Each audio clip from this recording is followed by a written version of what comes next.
So the Archdiocese calls this inconclusive, as Terry Donlin did. Why did they pay a settlement? Why did they pay a 5-figure settlement? That's just spin control. If it was inconclusive, they wouldn't have paid anything. That's just trying to that's just damage control on the part of the Archdiocese. Why hasn't the Archdiocese listed names of perpetrators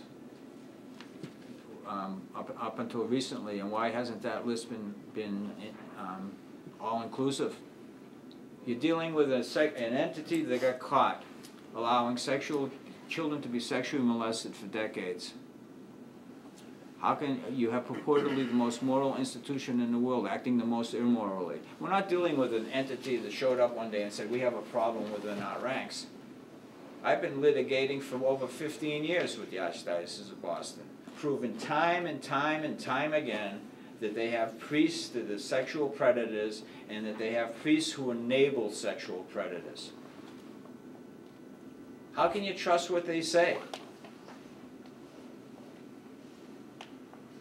Why aren't they here today? Why aren't they apologizing?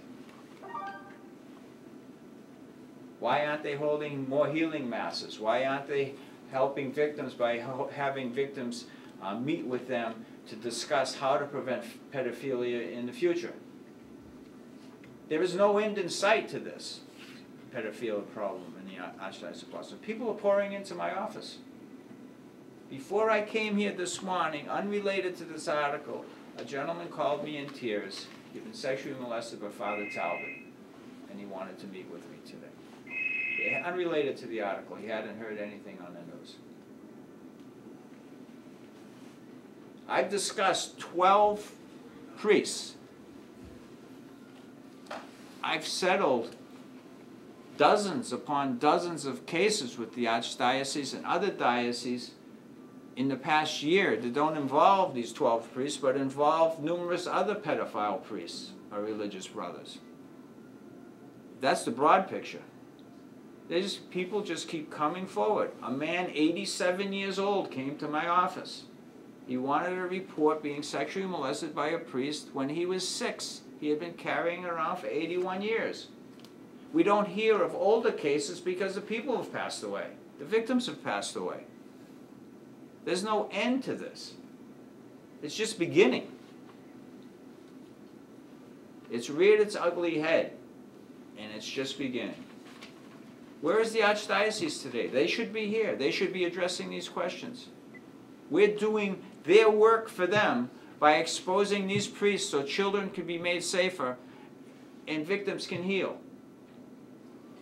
Was there not an ability to bring criminal charges against any of these, or did your clients not want to go that route? First of all, if the priest is dead, you cannot bring criminal charges. Well, secondly, because of the age of the cases and the fact that the perpetrators had not left the state for a sufficient amount of time, the statute of limitations prevented criminal charges from being brought, which is why we need amendments to the statute of limitations, both criminal and civil, so that claims can be filed. And the Archdiocese should not have a problem with that, because if they claim that the evidence is inconclusive, then we can have a trial and show the evidence to the jury and let the jury decide whether it's inconclusive or not. But the Archdiocese doesn't want that. They oppose amending the statute of limitations. Again, you're dealing with an entity that got caught allowing thousands of children to be sexually molested by hundreds, if not thousands of, I'm talking about the Archdiocese of Boston, of priests, hundreds of priests, and hundreds of supervising priests enabling the sexual abuse to occur. For as long as you can imagine, when a man comes to you and he says, I was molested 86 years ago, you know it's gone on for centuries. Any other questions? Just to be clear, so this is the same client who you said presided at his mother's funeral and married him and baptized 2 children? Yes. Okay. And that's not unusual in these cases. I've had that happen quite a bit. There's an attachment, a spiritual attachment, where the victim feels guilty. Like, if I don't allow Father Lane or this priest to baptize my children, we're all going to burn in hell. or if I don't let Father Lane preside at my mother's funeral, somebody's going to suspect that I was abused, and they may find out, and I don't want them to find out. The reasons are endless. Father Lane molested this child when he was 10 and 11, and then again when he was 15. It wasn't one incident. It was more than 10 incidents. And he came to you in 2010? Yes, he came to me about last year, Okay. early last year.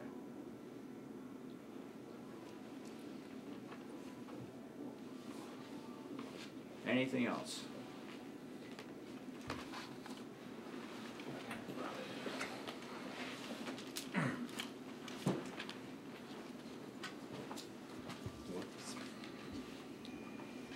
My name is Robert Perone, and from 1963 to 1965 at St. Coleman's Rectory, next to the church on Wendell Avenue in Brockton, Mass., I was molested by Father Richard O'Donovan, or he goes by Ricard O'Donovan.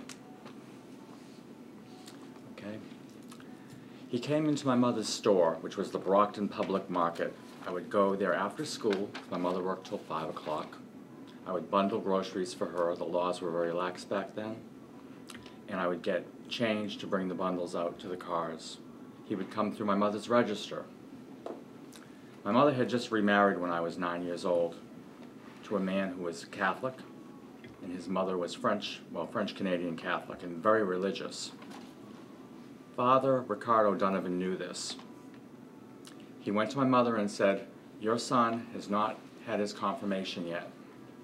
I would like to give him private lessons. He's 9 years old. He needs to have confirmation." At that time, I was taking CCD classes after school, because I was in a regular elementary school, or junior high at the time. I'm not sure where I was. And I was taking CCD classes at St. Coleman's, and going to St. Coleman's Church myself. These supposed confirmation classes were held in the rectory for 2 years.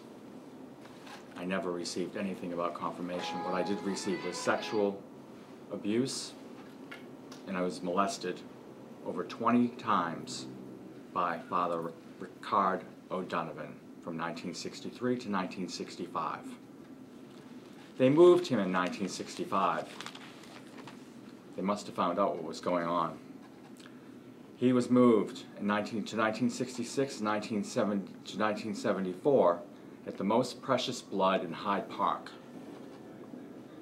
Then he was moved again in 1975 to 1986 to the Sacred Heart in Weymouth.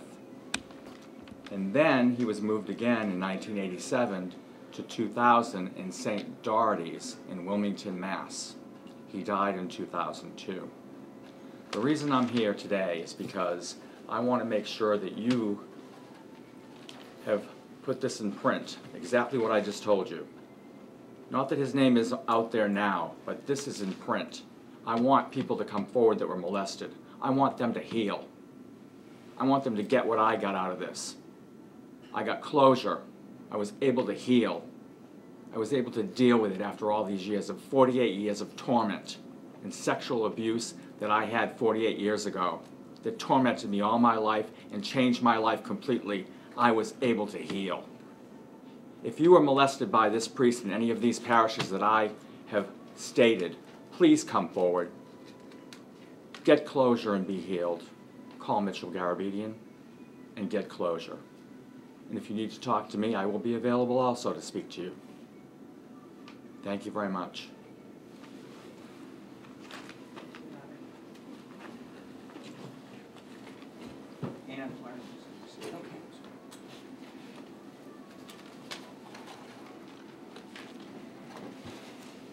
Hi everyone, my name is Ann Barrett Doyle, A-N-N-E, Barrett, B-A-R-R-E-T-T, Doyle, D-O-Y-L-E. I'm a co-director of bishopaccountability.org. We're an archive that collects documents and data pertaining to the sex abuse crisis in the church. We're the largest such resource in the world, but we are based here in the Boston Archdiocese, and we were started by Boston parents. I'm going to start with a quote from Cardinal O'Malley. He recently said that, quote, his highest priority has been to provide outreach and care for all the survivors of clergy abuse and to do everything possible to make sure the abuse doesn't happen again. These are nice words, but nice words don't protect children and they don't heal victims. Cardinal O'Malley should be giving this press conference today. He found the victims' claims credible enough to pay substantial settlements, so why hasn't he informed the public of these allegations? And why hasn't he added the names of these clerics to his published list of accused priests? The victims have suffered enough. It shouldn't be their added burden to disclose the names of accused child molesters. One thing that still stuns us, as Mitchell Garabedian alluded to, is the unending pain of victims of child sexual abuse. The agony is particularly debilitating in people who were abused by clergy whose perpetrators have not been acknowledged by the church. In August, the Cardinal finally published a list of accused clerics, but he admitted that he had withheld the names of 91 archdiocesan clerics simply because their names hadn't already been made public and he was deciding to keep them private. And he even went on to say that the archdiocese had found some of the claims, quote, credible and compelling. It's just sad and wrong that in 2012, Sean O'Malley is still protecting the reputations of accused priests rather than choosing to heal victims and protect the children of this archdiocese. He has mastered the trick of partial and false transparency, and the victims and the public continue to pay the price. He can begin today to make full disclosures. We hope he will add the clerics who've been newly identified today to his public list, and that from now on, every time the archdiocese settles with a victim, that he will issue a statement naming the cleric in the settlement and giving the details of the allegation and also all the parishes where that cleric worked, so that, as Robert said, the victims in those parishes can feel validated and come forward and finally get closure. Thanks. And if you have any questions, by the way, on our website today, bishopaccountability.org, in the upper right-hand corner, it says what's new and noteworthy. We link to this list that we've passed out to you today, and we link to all those assignment records that my colleague Susie Nauman did. So if you have any questions about the assignment histories, we might be able to help you if Mitchell cannot.